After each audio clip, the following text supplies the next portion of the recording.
Oke, masih bersama Ro di KSP Official. Assalamualaikum warahmatullahi wabarakatuh. Waalaikumsalam warahmatullahi Kali wabarakatuh. ini kita tetap kedatangan narasumber yang luar biasa, yang sangat istimewa. Beliau adalah Bapak Pandu, bapaknya orang Senganjat ya Pak. Ya. Nganjat ya. Nganjat ya. Bapaknya Bapak ya, beliau adalah kepala desa dari Desa Nganjat. Nah, kita seperti biasa kita akan bincang-bincang santai, ngobrol-ngobrol santai. Kita tetap berdesa, namun sebelum itu kita akan mengulik-ngulik supaya santri digital dan para pemirsa tahu bagaimana perjuangan Bapak Pandu ini dalam berdesa dan bagaimana perjuangannya yang dulunya menempuh jalan apa ya Pak ya, jalan di pemerintahan desa aja Pak ya. Betul. Wah, ini kita berada di homestay-nya Pak Pandu. Pandu Homestay. Oh, namanya Pandu Homestay. Sesuai dengan nama saya kan. Oh, namanya diambil dari Pak Pandu ya. Betul, jadi namanya Pandu Homestay. Kalau ingin liburan atau berwisata di sekitar Desa Nganjat, Ponggok, Tulung, Cokro, bisa mampir-mampir di Pandu Homestay ya. Beliau mempunyai 2 tempat ya Pak ya? Ya. Ini yang di sebelah barat Ya, ini Pandu Homestay 1, yang sana Pandu Homestay 2. Oh, ada berapa kamar ini Pak? Kalau sini kamarnya nggak terlalu banyak, ada 6. Cuman kita dalam artian bagaimana orang-orang nginep di wisata Ponggok dan sekitarnya, dia akan nyaman. Jadi lantai 1 ada 3, lantai 2 ada 3, yang lantai 3 itu tidak ada kamar tapi untuk rooftop. Biar bisa melihat pemandangan sekitar Ponggok dan sekitarnya. Di sana ada Gunung Merapi, Merbabu, di sana Gunung Lawu view-nya. Sehingga orang nginep itu tidak hanya di kamar tapi bisa ada aulanya, bisa masak sendiri, bisa ada dapurnya gitu. Ya. Nah, di atas bisa lihat pemandangan alam Ponggok dan sekitarnya. Kalau di samping ini Di samping ini kolam ikan. Ini jaring sendiri Ya. atau mancing? Jadi atau kolam ikan ini sebenarnya kolam ikan selain untuk kita lihat, sebenarnya adalah untuk usaha. Artinya apa? Jadi kolam ini air deras sebenarnya. Jadi selain untuk dilihat usaha, sehingga kolam ini jadi kolam konsumtif. Konsumtif ikan nila. Jadi dalam artian segini bisa mencapai 2 ton. Karena airnya memang air deras dari mata air Umbul Ponggok. Jadi kita bisa melihat perikan-perikanan. Nah, kebetulan di Desa Ponggok, Desa Nganjat itu secara geografis itu kan bergandengan. Iya Pak. Nah, secara bergandengan sehingga memang masyarakatnya memang istilahnya satu komunitas bergandengan, cuman berbeda desa. Oh iya. Nah, beda desa. Kulturnya hampir sama. Ya. Karena memang Desa Nganjat itu merupakan suatu kawasan desa, banyak perikanan dan sebagainya, limpahan dari mata air Ponggok secara gravitasi bumi dari bawah ke atas. Kalau Ponggok wisatanya kan Umbul Ponggok dan sebagainya. Kita misalnya perikanan dan sebagainya. Jadi kita melihat view perikanan, dan kebetulan di homestay ini ada ikan, ada kamar 1, 2, dan 3, ada awalannya, bisa memasak sendiri, ada dapurnya, sehingga kita menjual bagaimanapun nginep itu nyaman, itu aja. Betul, prinsipnya. Pak. Nah, jangan lupa kalau penasaran dengan Pandu Homestay, silahkan nanti mampir ke sini. Di depan, bukan di depan ya, di tengah ruang santainya ini ada kolam ikan yang bisa menampung kapasitas 2 ton. 2 ton. 2 ton. Wah. Kalau untuk wisata di sini di Desa Nganjat itu yang Pak Pandu tampilkan itu dan ikonnya apa ya Pak? Sebenarnya Desa Nganjat itu wisatanya waktu itu kan menjadi kawasan minapolitan. Ikonnya sebenarnya perikanan. Cuman ada lahan kosong sehingga kita membuat suatu kolam renang. Kolam renang yang standar nasional, artinya apa? Pembeda dengan yang lain. Kalau kolam renang sudah ada, nah, kita membuat kolam renang yang standar nasional, sesuai dengan standar nasional, sehingga bisa untuk atlet, olahraga dan sebagainya, walaupun endingnya nanti bukan untuk wisata, ada wisata education perikanan. Basicnya tetap perikanan. Nah, itu ada di perikanan, sampingnya ada kolam renang standar nasional. Dan kita bersama dengan KONI, dengan klub-klub yang ada di Solo Raya, Pandawa, sehingga itu memang untuk pelatihan-pelatihan, walaupun tidak menutup kemungkinan itu bisa untuk wisata. Lihat perikanan bawahnya. Tapi kemarin kayaknya sempet yang dari PON ya Pak ya? Ya. Itu latihannya di kolam renang Tirta Kamandanu. Tirta Kamandanu ya. Kolam renang di Desa Nganjat itu namanya Tirta Kamandanu, sudah standar internasional, dan kemarin sempat buat latihan PON ya Pak ya. Untuk pelatihan Olimpiade Papua kaum difabel. Itu selama 7 bulan. Ya kebetulan saat ini memang mewakili apa istilahnya Jawa Tengah juga, alhamdulillah. Di Papua dari 40 itu ada yang mendapat berapa medali emas, ada perunggu dan sebagainya. Itu difabel semua, itu sudah latihan 7 bulan di kolam renang Tirta Kamandanu. Tirta Kamandanu, iya. 7 bulan Pak. Iya. Tirta Kamandanu. Medali emas latihan di sana. Ya? Dan nginepnya di Pandu Homestay kebetulan. Kita kerjasama. Di Pandu Homestay, latihannya di Tirta Kamandanu. Dan alhamdulillah mendapat medali emas, ada perunggu perak sebanyak itu. Dan itu menjadi suatu istilahnya kebanggaan. Istilahnya kami dari pengelola kolam renang bahwa ternyata dia berlatih selama 7 bulan. 7 bulan di kolam renang Tirta Kamandanu, alhamdulillah juga bisa membuahkan hasil di Olimpiade Papua kaum disabilitas. Wah, luar biasa. Harapan kedepannya memang sementara itu menjadi selain untuk kolam renang atlet-atlet, KONI dan klub-klub lainnya, harapannya juga menjadi endingnya nanti ke wisata lainnya. Oh gitu Pak, ya. Oh berarti sebelum apa ya? Ini Pak Pandu sudah bekerja sama juga dengan para olahragawan itu ya Pak ya. Dia tahu juga karena sini ada kolam yang standar nasional loh. Di Klaten itu memang standar nasional baru ada tempat saya. Oh baru di sini ya Pak. Karena standar nasional loh, dengan ukuran, dengan luas, dengan kedalaman. Kalau lainnya kolam renang banyak tapi wisata. Di sini memang kolam renangnya standar nasional, sehingga selain untuk istilahnya, makanya dari KONI pun juga MOU di kolam renang Tirta Kamandanu untuk pelatihan secara untuk membuat atlet-atlet Kabupaten Klaten. Walaupun kalau tiap minggu bisa untuk wisata. Oh kalau tiap minggu tetap dipakai untuk wisata? Iya wisata, boleh renang, boleh ada kolam renang anak, bisa melihat perikanan. Oh iya. Di bawahnya kan perikanan air deras, di Kupeng untuk perikanan, dan ikannya ikan air deras, bukan ikan tambak ataupun ikan waduk, tapi ikan air deras dengan sumber mata air Umbul Ponggo yang jernih. Yang istilahnya bisa dilihat langsung secara kejernihan, sehingga ikannya bisa membedakan dengan ikan yang di waduk. Rasanya gurih, enak ya toh. Bedakan dengan ikan waduk. Iya. Memang dari kebanyakan orang kalau makan ikan nila dari Ponggo, dari Nganjat, dari sekitar sini yang air deras, yang jernih itu memang beda. Memang beda ya Pak ya. Beda, dan itu memang langsung pernyataan dari konsumen. Karena airnya masih jernih, nggak bau lumpur juga ya, Pak ya? Dan itu menjadi memang jernih, sehingga menjadi suatu ikon juga di sini bahwa nila di sini memang pembeda rasanya dibandingkan dengan nila yang di daerah lain. Iya. Kalau boleh tanya Pak, untuk Desa Nganjat sendiri total Pak, itu dari semua petani ikan itu kapasitasnya berapa ton Pak kalau boleh tahu? Kalau ikan itu sebenarnya kita berdasarkan potensi alam, artinya apa? Kita membuat suatu kolam-kolam air deras itu yang dekat bantaran sungai yang bisa langsung dari mata air Umbul Ponggo. Iya. Nah, itu kita putar saja semuanya. Kalau kita kapasitas sebenarnya petaninya tidak terlalu banyak, tapi kapasitas produksinya itu luar biasa. Artinya apa? Satu kolam dengan ukuran yang rata-rata standar 20, ukuran sekitar 20-10 lah. 20 kali 10 meter ya Pak ya? 20-10 itu bisa sampai 2 ton 3 ton. 2 ton 3 karena dengan air deras. Dan air deras berarti kita mengandalkan apa? Satu, tebar padat tinggi. Dan air deras kita bisa memaksimalkan lahan dengan tebar padat tinggi, sehingga satu kolam bisa memaksimalkan hasil yang produktif yang maksimal. Kalau total kira-kira di Desa Nganjat ini semua kapasitas 1 ton bisa nggak Pak? Satu apa? 100 ton. 100 ton katakanlah kita hitungannya setiap bulan aja. Iya. Setiap bulan kita kapasitas. Setiap bulan itu kalau kita mengandalkan di Desa Nganjat saja itu untuk pembesaran itu rata-rata tiap bulan itu hampir 30-an ton. Tiap bulan? Tiap bulan. Kalau dihitung semua loh ini. Iya. Nah, hampir bisa rata-rata. Karena setiap hari ada pemanenan.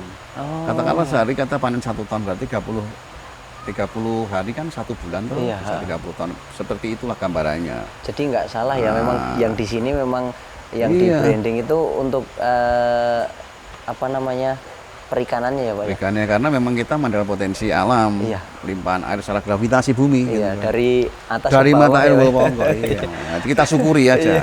Alhamdulillah. Sambil minum dulu kita syukuri. Terima kasih Pak. Pak tadi saya udah minum duluan Pak. Kalau ini Pak, apa ya, empunya atau cikal bakalnya dari Desa Nganjat ini Pak. Dulu sejarahnya awal yang sekarang kan kok bisa nila semua gitu. Dulu siapa Pak? Jadi Beliau gitu. itu sosok yang hebat itu siapa Pak? Jadi gitu, itu pertama kali itu Desa Nganjat itu adalah desa yang bagaimanapun juga kelewatan air. Artinya apa? Potensi di lewat air. Tapi belum dibagi maksimalkan. Oh, Belum dia masih maksimal, artinya apa? Sebenarnya punya potensi, tapi belum Iya, iya. dipotensikan. Sehingga waktu itu saya masih pemuda, saya belum berkeluarga pun saya sudah berkecimpung di perikanan, tapi tidak seperti sekarang ini. oh berarti Masih dulu Pak Pandu petani kan?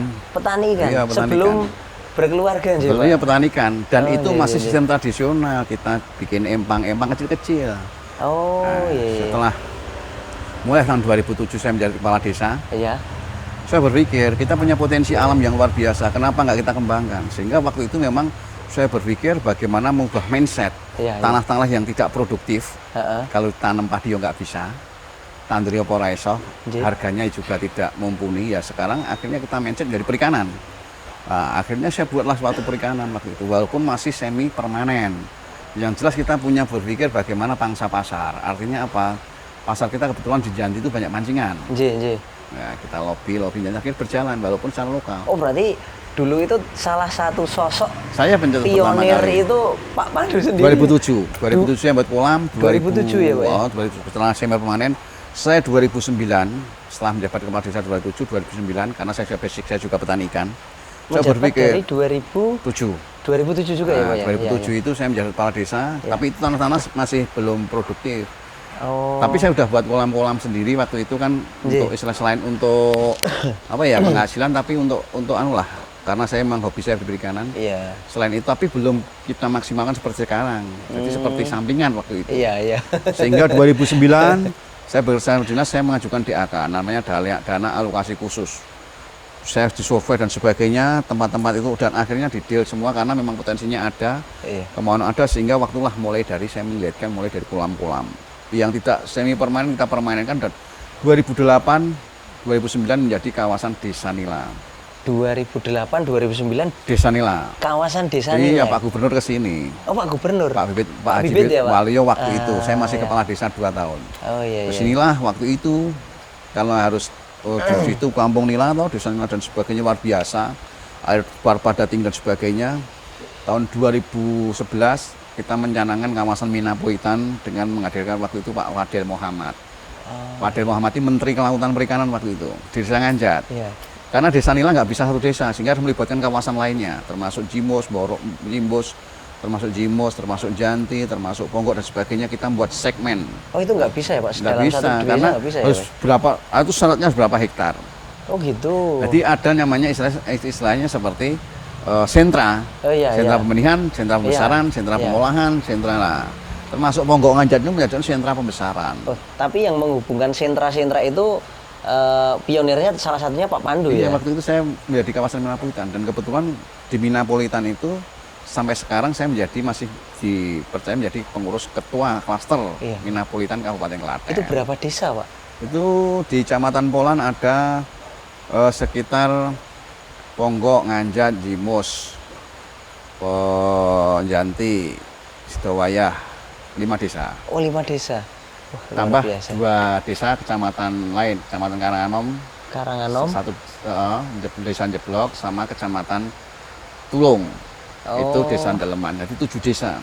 Oh berarti 7 desa itu masuk dalam Kawasan Minapolitan, Minapolitan dengan ya, Pak? sentra masing-masing yang berbeda. Itu semuanya sumber air deras semua iya, ya ada Pak? semua. Ya? Kebetulan di sini memang luar biasa mata airnya di kawasan Ponggok dan Iya, sekitarnya. iya. Saya mengandalkan gravitasi bumi. Ternyata sampai sekarang perikanan bukan hanya untuk sampingan, bisa untuk hidup. Desa Nganjat ternyata luar biasa sekali. Punya ikonnya Desa Minapolitan dan Pak Pandu termasuk salah satu pionir yang menghubungkan 7 desa menjadi Desa Minapolitan.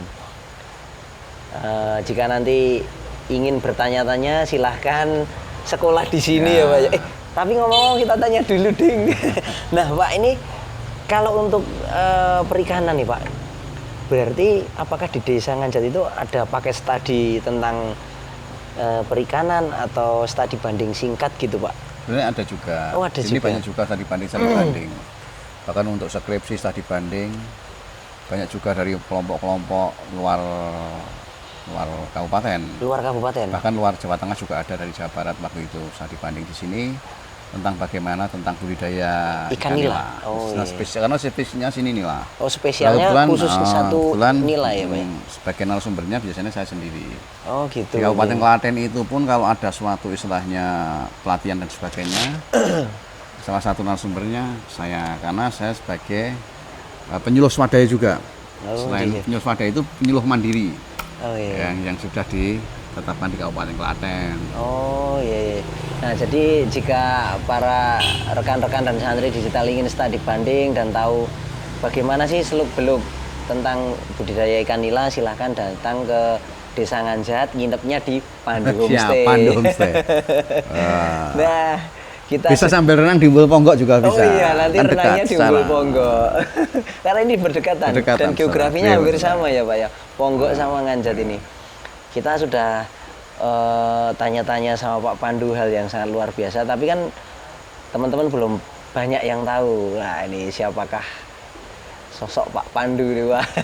Kok kalau dilihat dari namanya ini Pandu itu kayak dari tokoh pewayangan, Pak. Nah, bisa ini juga. Dulu itu orang tua itu gimana, Pak? Ada dua versi. Karena Pandu itu diambil dari tanah Jawa, pewayangan. Ya, atau Pandu. Ya, pewayangan.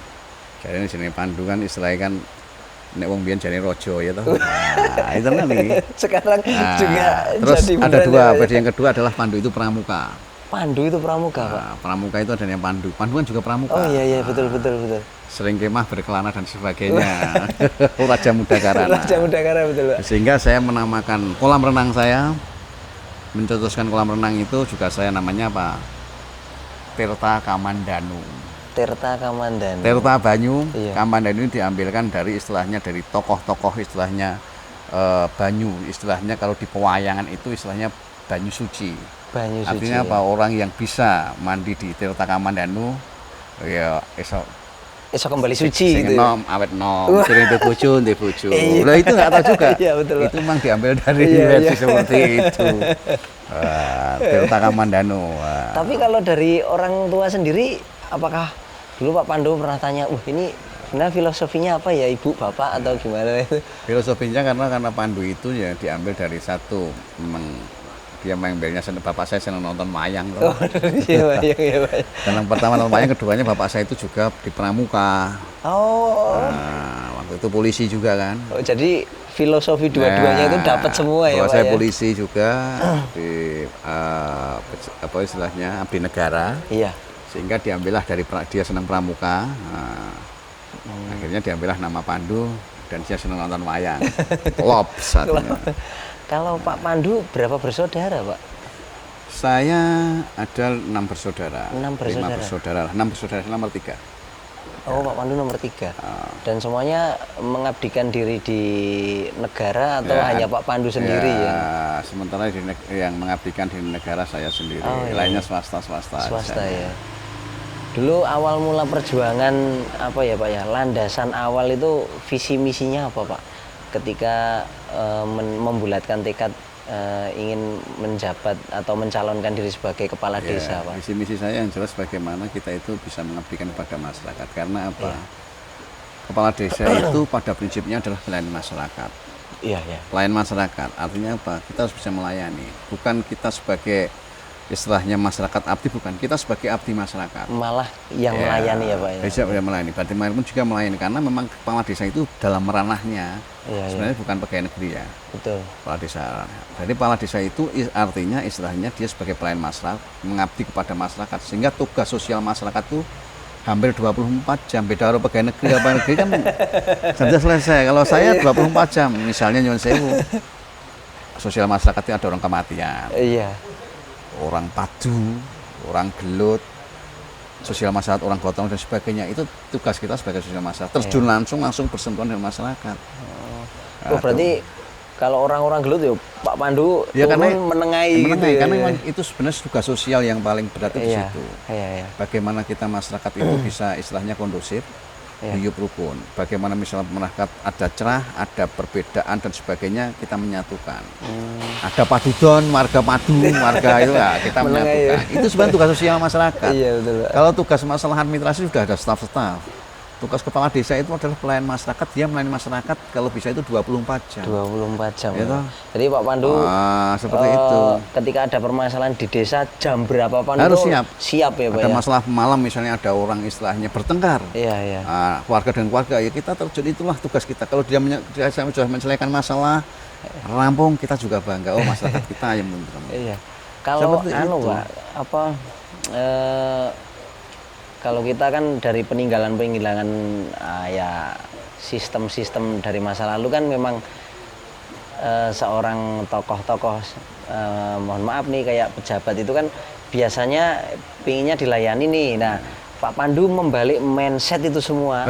Kita harus melayani masyarakat. Nah, itu dimulai dari diri sendiri atau Iya. gimana itu? Itu Pak? memang tugas kita itu prinsip. Sebagai kepala desa itu saya sebagai abdi masyarakat. Abdi masyarakat. Melayani masyarakat 24 jam. Jadi masyarakat itu kita layani, bukan kita yang minta dilayani. Masyarakat itu kita sebagai pelayan. Iya, betul. Masyarakat misalnya, suatu saat dia harus bikin surat keterangan, kita melayani. Melayani. Masyarakat istilahnya ada permasalahan, kita harus menjembatani. Iya. Masyarakat ada suatu konflik dan kita harus menjembatani. Dan itu 24 jam, tidak dibatasi waktu. Luar biasa. Kalau pegawai negeri jam 8 berangkat, jam 3 pulang selesai. Iya, Kalau saya Pak. 24 jam. Istirahat ya, Pak, Jam ya? 1 malam mau istirahat, dodoki. Pak Kepala Desa, ini gimana Pak? Tanggal 10 ada orang padu, ada orang bertengkar. Kita harus, kita satu, kalau kita bisa mendamaikan, Iya. secara filosofis itu ganjaran, dapat pahala. betul, Pak. Yang kedua, kalau bisa mendamaikan, berarti masyarakat bisa ayam tentrem. Itu tugas kita seperti itu. Iya, iya.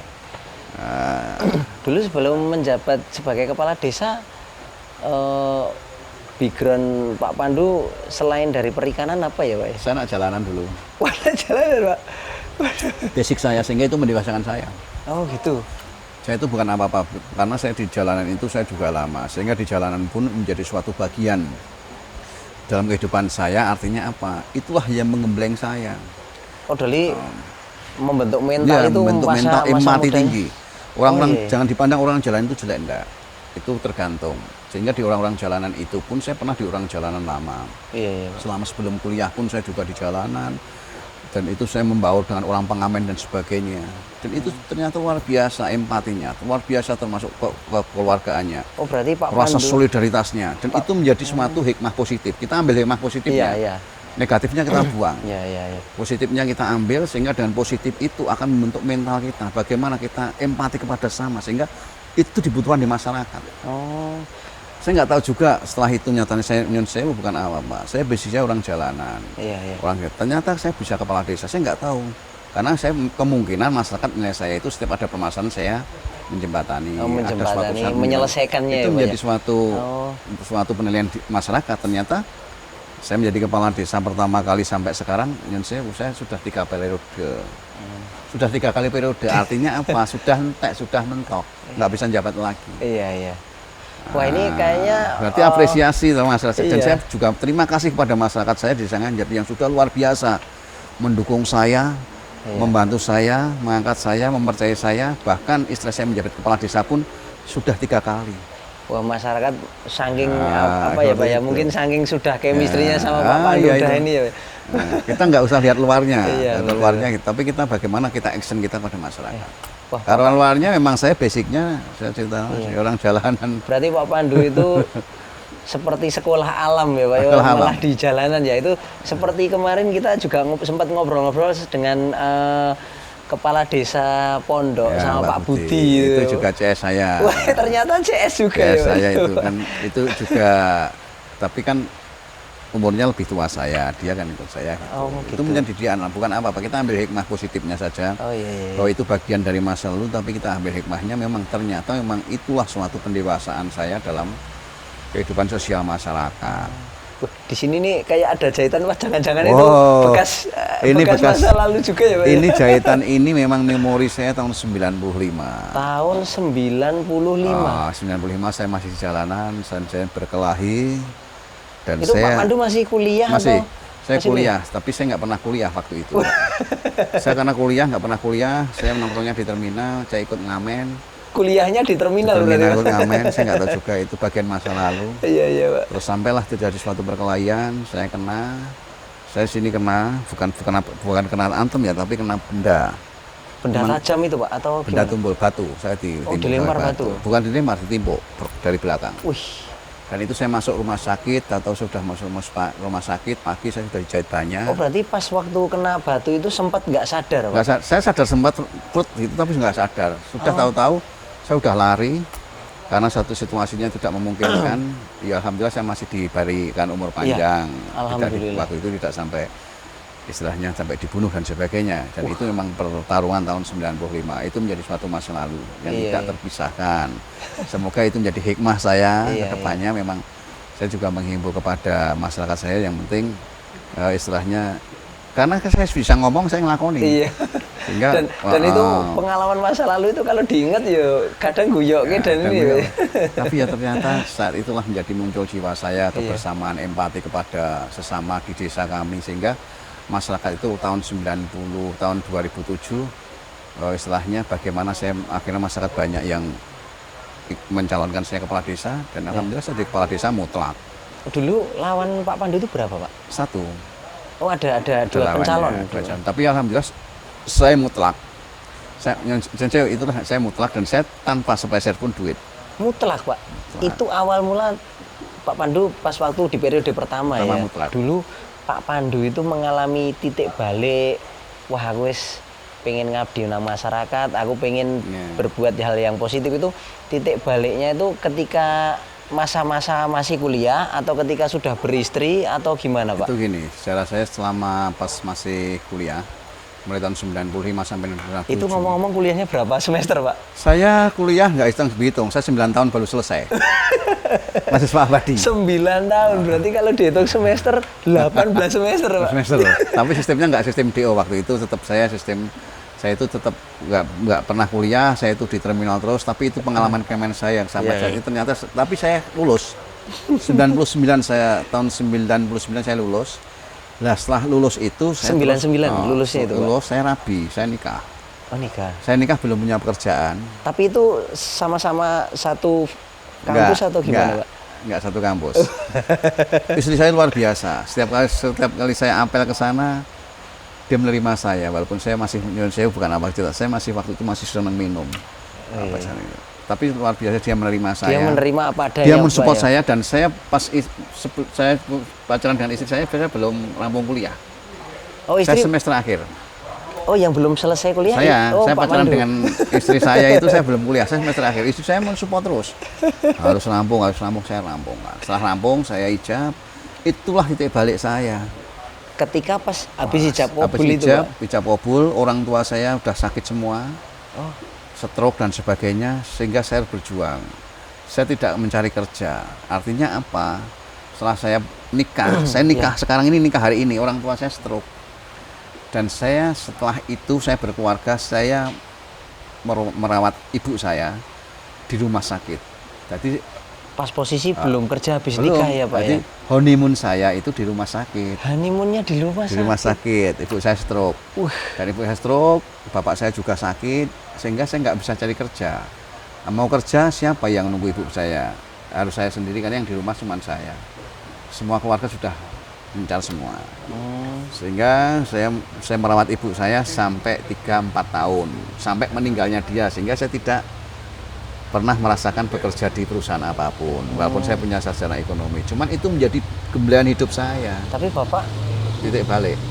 Ibu ketika habis ijab kabul, Pak Panduan meniatkan, wah saya harus berubah ini. Tapi dan itu diuji juga ya, Pak ya, dengan menemani ibu selama 4 tahun. Ujian saya setelah saya di jalan saya udah katok. Tapi diuji setelah saya harus merawat orang tua, itu ujian saya terberat. Karena orang tua itu bagaimanapun juga kita rawat semaksimal mungkin sampai dia meninggal. Semua saya yang merawat 4 tahun. Ibu meninggal? Sampai stroke. Stroke itu setelah stroke nggak bisa apa-apa. Sehingga saya itu kalau pagi itu tugas istri saya. Kalau malam bapak saya juga stroke, dua-duanya stroke semua. Sehingga itu menjadi perjuangan hidup yang luar biasa yang tidak bisa saya lupakan. Berarti anu ya Pak ya, istri juga bener-bener Udah luar biasa. luar biasa ya. Dia mensupport saya. Kalau pagi istri, Ya, kalau malam Pak Pandu itu 4 ya. tahun saya Selama sampai ibu saya meninggal. Setelah ibu saya meninggal, barulah saya istilahnya di kegiatan sosial massa saya aktif. Mulai dari di RT, di RW saya sebagai BPD.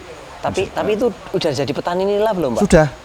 Jadi setelah bapak ibu saya stroke, Oh, jadi Bapak Ibu stroke, Pak Pandu langsung mulai terjun. iya penghasilan saya apa? Saya pernah jadi petani ikan tuh dari nol. Jadi belum pakai ini, saya punya empang kecil. Kalau malam saya harus cari kayak kepiting itu untuk makan ikan tiap malam. Oh, nila itu Pak? Iya, karena saya mau melamar pekerjaan di luar kota nggak boleh sama ibu saya. Ibu saya bilang, iya. kamu di luar kota lah, terus yang merawat saya siapa? Ya udah, saya pikirkan rezeki Allah yang tahu, Tuhan yang tahu. Iya, Kita jalani, yang penting saya niat ikhlas merawat orang tua sampai bahkan meninggal. Setelah meninggal, ya alhamdulillah itulah munculnya suatu saat saya. Ternyata ada lawan kepala desa, masyarakat menghendaki saya. Wah, luar biasa. Itulah suatu perjuangan hidup. Dan Pas Bapak menjadi kepala desa, Ibu berarti udah meninggal ya? Sudah. Kalau Ibu Bapak, saya meninggal 2004. kalau Bapak, Bapak meninggalnya sudah 2002. Bapaknya 2002, Ibu 2004. oh berarti duluan Bapak ya? Nah, saya lulus LABI tahun 99. Berarti Jadi tahun jadi Ibu Bapak malah belum sempat tahu kalau saya kepala ya. desa. Saya minta rokoknya. Oh, jadi Pak, siap monggo. Belum tahu saya kepala desa. Dan belum sempat melihat saya jadi kepala. Dia melihat saya masih dia meninggal masih melihat saya bahwa saya merawatnya dia. Sampai dia meninggal saya merawat dan saya tidak bekerja. Setiap malam saya cari kepiting untuk saya deplok untuk makan ikan. Wah, luar biasa. Pernah saya cari itu apa bakpia sotiran. Roti bakpia itu Iya, sampai iya. di Kartosuro waktu itu. Saya pakai Suzuki Kristal. Saya kasih bronjong, itu kenangan. Habis dari anak jalanan, habis dari mulai dan sebagainya. Menjadi pekerja keras ya Setelah Pak? setelah itu 4 tahun di Gemblek. Itulah ujian yang luar biasa. Dan itu ujian yang luar biasa, orang tua itu berkah. Nah, ini pengalaman beliau sangat luar biasa.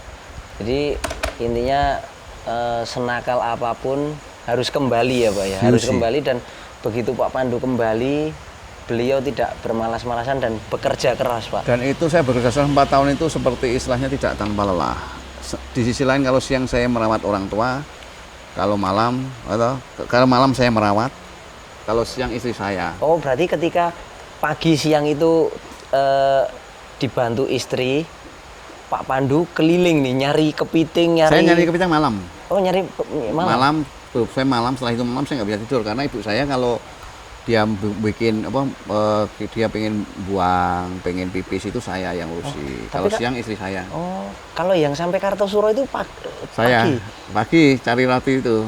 Saya pakai kristal, pakai bronjong, cari bakpia BSN itu yang murah, saya remetin untuk makan ikan. Karena makan ikan waktu itu saya belum bisa beli dan saya harus bisa mengandalkan hidup mandiri. Wah, 4 tahun saya harus seperti itu. Nah, wah, untuk para pemirsa, kesuksesan itu memang tidak selalu mak gerimbyang kalau bahasanya ya Pak ya.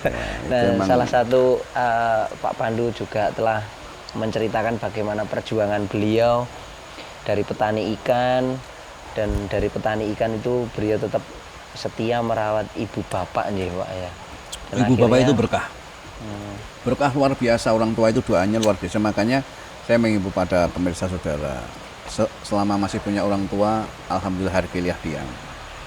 Kalau saya merasakan orang tua, selama saya merasakan orang tua sakit dua-duanya stroke sampai hampir saya merawatnya sampai meninggal, itu luar biasa. Itu memang kebanggaan saya yang tidak bisa. Kalau dulu Pak, Saya ungkapkan. kalau boleh tahu, sebelum ibu bapak Pak Pandu meninggal, beliau sempat berpesan apa Pak? Pesan gini, yang jelas ibu saya berpesan sebelum meninggal, tangan saya di rumah sakit saya itu pegang.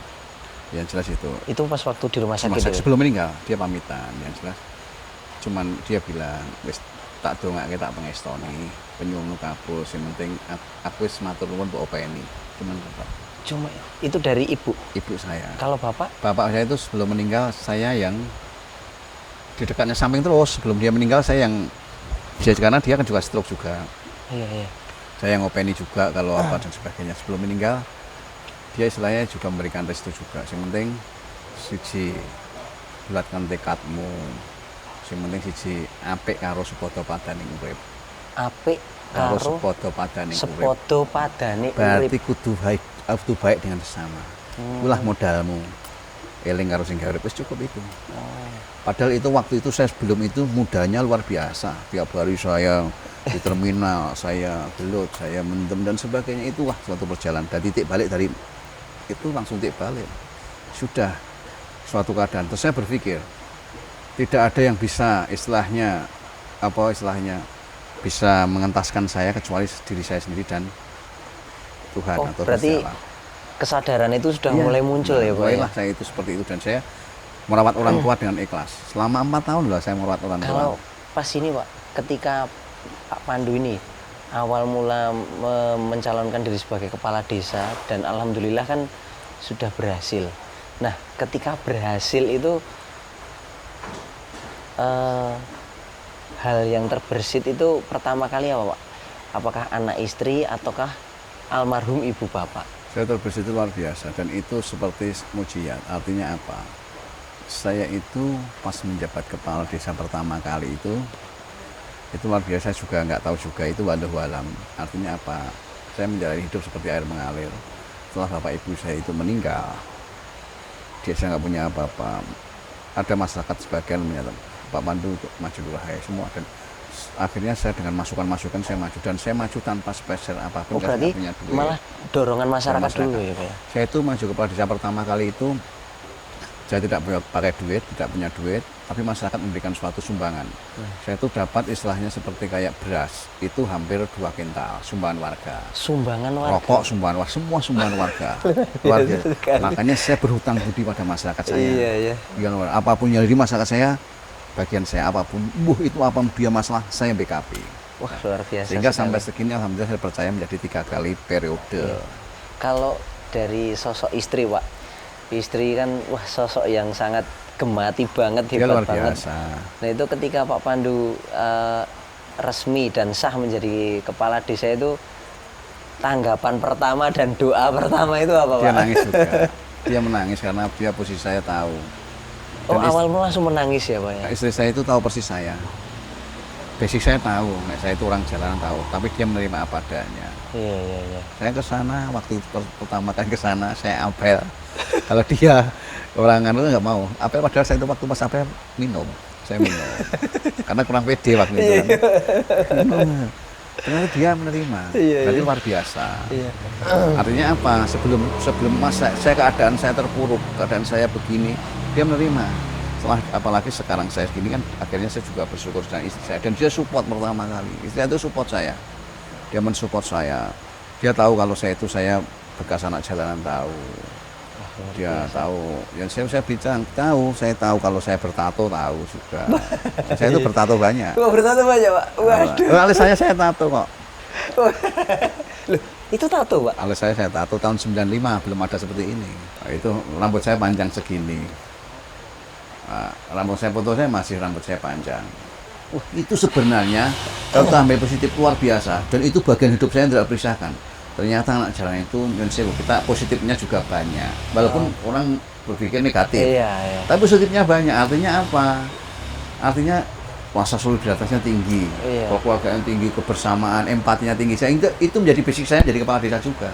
Dan itu hikmah yang luar biasa itu menjadikan sosok Pak Pandu itu seperti sekarang ini ya Pak harusnya ya? Sampai sekarang pun saya istilahnya kenapa saya pada masyarakat saya tidak fanatik enggak, karena apa, masyarakat saya itu heterogen, ada yang gini, ada yang gini, ada yang gini, tapi kalau kita bisa mengkerangkani sesuai dengan bahasa komunikasi kita masing-masing, besok guyub rukun. Misalnya saya nyun sewu, saya bersama anak-anak yang di sini banyak juga anak lagi, saya sudah bilang mbok nek gini mapan sing gini. Saya ngomong karena saya nglakoni. Oh iya. Nek saya ndak nglakoni dia bilang, "Alah, Pak Lurah dong tahu nglakoni." Nah, saya udah nglakoni dalane saya tak nguli kuwi dia sungkan. Oh, jadi misalkan ada anak-anak muda yang agak jalannya berkelok-kelok itu saya dekati. Karena Pak Pandu dulu udah khatam gitu ya. Saya dekati. Tapi nggak langsung frontal gitu ya. Saya dekati. Pendekatan emosional dekati. Ya kamu bolehlah wasa gitu, tapi ya satu jaga Ngerti lingkungan, nggon papan gitu ya, Pak, papan ya? gini. Oh ya Pak, karena saya bisa merasakan kalau itu di frontal, saya ngomong gitu berontak, akhirnya apa, itu jadi lawan bumerang juga, artinya Iya. apa, kita nggak kondusif. Betul, Makanya betul. kita bagaimana kita mengkomunikasikan komunikasi dua arah kepada apa yang kita hadapi ini. Saya jangan orang-orang yang seperti Nyon Sewu, peminum saya pun juga harus bisa mengimbangi sesuai bahasa dia. Iya, iya, iya. Saya sama petani, saya juga bahasa petani. Iya, Pak. Pak Tani, kayak bahasa intelektual tidak mudeng Pak Tani. Iya, iya. Saya dengan bahasa wongan ya kita bagaimana kita komunikasi kepada siapa. dia, Ya. Pak, ya. Wah, luar Kalau biasa. kita memang di pengajian ya kita pengajian. Wong Nyon Sewu dalam artian di istilahnya kalau setiap bulan puasa pun saya juga diminta Pak Ustadz untuk mengisi raketan 10 menit. Loh, walaupun saya dari anak jalanan ya alhamdulillah saya pun juga sudah pernah ke Mekah. Wah, alhamdulillah. Alhamdulillah saya 2013 ke Mekah. Oh, 2013, Pak. Ya, ke Mekah. Iya, iya. Saya nggak tahu itu walau alam. Nah, Panggilan ilahi. ini kan tren alis ini, Pak. Ini lucu banget ini, Pak. Alis saya tato tahun 95 saya Pak tato. Pandu udah memulainya tahun 95. dari tahun 95 ya, Pak. Saya tatoan itu, Nyon Sewu itu bicara terus terang. Iya. Karena saya itu tidak menutup-nutupi, itu bagian dari hidup saya. Dan Iya. saya juga tidak menyesali karena bagian hidup saya. Itu juga mendidik gemblengan saya, mendewasakan saya, Iya, iya. interaksi dengan masyarakat. Saya tahun 89, 89. saya sudah bertato. 89 saya SMA kelas 3. Belum kuliah, masih SMA, SMA Pak. kelas 3 saya tato. Waktu itu tato waktu itu masih asumsi masyarakat. Orang bertato itu adalah penjahat. Tapi kalau sekarang udah Sekarang udah berkesenian seni. ya, Pak, ya? Udah seni Sekarang ya, Pak, tato ya? itu art, seni. Kalau Iya, dulu iya. nggak preman, karena dulu itu tato apalagi tato yang bersimbol gambar. Nah, saya kan gambar saya macan. Oh, gitu. Orang gambar macan dan sebagainya. Ya. Kalau itu memang itu simbol dan sebagainya itu menjadi suatu TO waktu itu kan gitu loh. Dan itu 89 saya sudah mulai tato, 89. SMA kelas berapa itu? Kelas 3. Kelas 3. Belum lahir sampean. Saya 89 sudah ditato pertama kali. Tapi tatonya belum seperti sekarang, maksudnya masih kita bikin sendiri, pakai apa itu kayak pulpen, terus pakai Oh, yang tarik mesin motor, itu ya, Pak, motor ya? bikin sendiri. Terus tintanya masih tinta Saddler itu. Kalau tato paling sakit di bagian mana, Pak? Alis. Di Sampai ingin alis dulu. ini. Harus minum dulu waktu itu. Wah, itu rasanya gimana, Pak? Wah, Di sini saya- ditusuk-tusuk oh. jarum itu harus ya, Pak. Berarti sampai selesai merem gitu ya, Pak, ya? Saya nocos terus itu matanya, apa airnya. Oh, Jadi keluar air terus nocos. Itu tahun 89 saya tato pertama kali di sini. 89 di dada kanan, Terus tahun 90 saya mulai tato di paha saya. di paha. Paha saya sangar. banyak. Di paha saya tato semua. 95 saya tato alis. Wah, masih pakai itu. Nah, Di tahun 80-an Pak Pandu sudah bertato. bertato, tapi di 2013 Pak Pandu Sudah ke Mekah dan dia sebelum di 2013 dia sudah Alhamdulillah. menemui titik balik, sudah menginsafkan diri dan alhamdulillah panggilan dari Allah Subhanahu wa taala di Amin. tahun 2013 datang ke Mekah ya, Pak. Siap. Wah, luar biasa ini. Sekarang kita bersyukuri. Jadi bagaimanapun juga hidup itu harus kita syukuri. Kita harus bersyukur, penuh sabar, syukur dan sebagainya. Sabar itu susah. Istilahnya cuma diucapkan gampang tapi dilakoni susah. Iya. Saya menjalani sabar bukan apa-apa ya sesuai. Saya kan karena saya menjalani sabar bukan tak ucapke. Karena saya sudah merasakan ngopeni wong tua petang tahun itu kesabaran saya. 4 tahun lamanya Dan dua-duanya stroke. stroke ya, Pak, ya. Stroke sampai meninggal.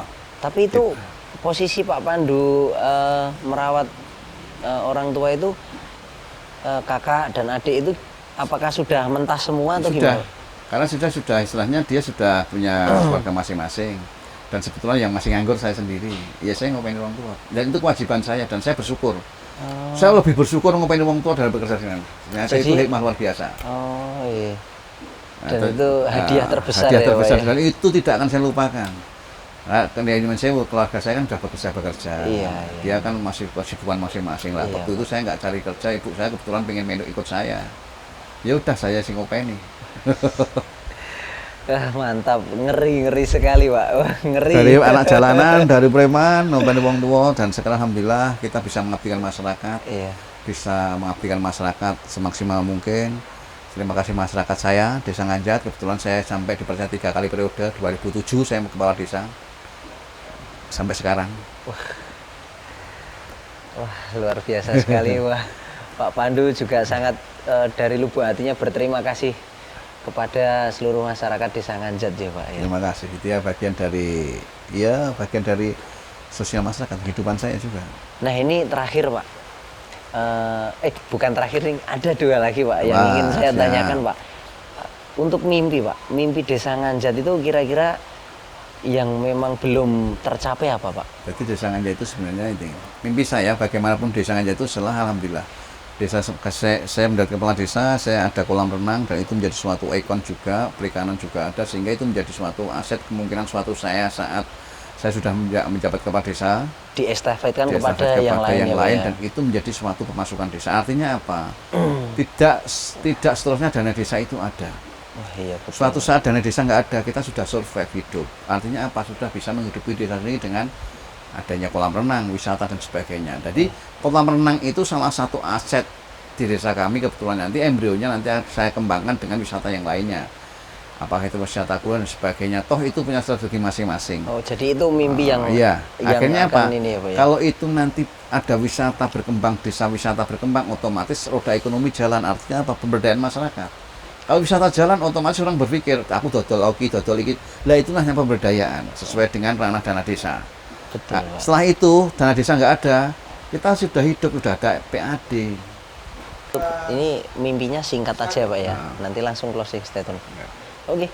Nah, Pak Pandu, ini ada satu ya, pengennya masih banyak nih Pak pertanyaan-pertanyaan. Cuma ini wah kayaknya waktunya juga sudah tidak memungkinkan Pak ini. Melek-melek malam Jumat. Nah, kalau untuk mimpi Pak, mimpi harapan Desa Nganjat itu yang akan datang seperti apa Pak? Mimpi saya Desa Nganjat itu menjadi suatu desa yang berpotensi. Kita kembali potensi menjadi satu desa wisata. Harapannya masyarakat bisa bersinergi, bisa sejahtera semua. Desa punya PAD, masyarakat nyambut gawe kabeh, roda ekonomi jalan. Jadi ekonomi diputar di Desa Nganjat. Sehingga menjadi suatu pemberdayaan, kesejahteraan, itulah yang kita harapkan. Iya. Nah, kalau ini simpel tapi mengena ya Pak. Kalau ini terakhir ini Pak. Apa ya? Dengan pengalaman Pak Pandu ini saya sampai mencernanya itu saya seperti mendapatkan hikmah dari perjalanan beliau yang sangat luar biasa ini. Waduh, sampai bingung mau menanyakan apa. Nah, singkat Pak, pesan apa yang ingin Pak Pandu sampaikan untuk para pemuda, para pemangku jabatan, para generasi yang berdesa dan ingin mengembangkan desa dan mengembangkan pariwisata di desa-desanya, kira-kira semangat juang apa nih Pak yang ingin Pak Pandu haturkan ini Pak? Saya memberikan suatu semangat pemuda. Pemuda harus bergerak terus, harus berjiwa semangat, dia punya jiwa semangat dan dia ada optimis. Sesuatu yang kita lakukan jangan pesimis. Jadi dari latar belakang apapun itu tetap optimis. Selama optimis berarti punya keyakinan. Kalau keyakinan berarti kita niat. Tapi kita misalnya kita punya mimpi, Desa Nganjat tak buat gini. Nek kita pesimis, durung-durung kita sudah selesai. Ini optimis, bagaimanapun juga dengan segala cara harus sukses. Kuncinya adalah optimis. Optimis. Oke, luar biasa sekali. Kuncinya adalah optimis. Nah, karena kita season dengan narasumber yang luar biasa ini, kita itu di belakang sudah pada gini-gini, ya kita ya udahlah.